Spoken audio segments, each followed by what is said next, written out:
সুপ্রিয় দর্শক আসসালামু আলাইকুম, কেমন আছেন আপনারা? নিশ্চয়ই ভালো আছেন। আজকের ভিডিওতে আপনাদের সবাইকে স্বাগত জানাচ্ছি।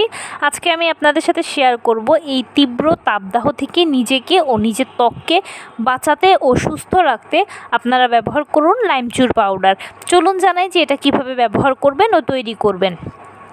লাইমচুর পাউডার তৈরি করতে হলে প্রথমে আপনার প্রয়োজন পর্যাপ্ত পরিমাণে লেবু।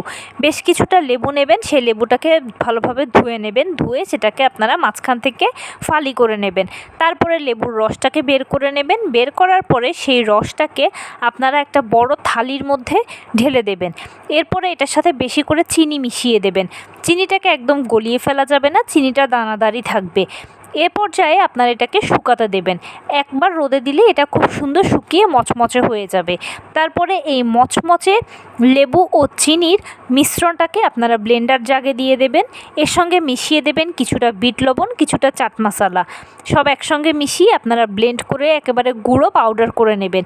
এটাকে আপনারা স্টোর করতে পারেন এয়ারটাইট কন্টেনারে।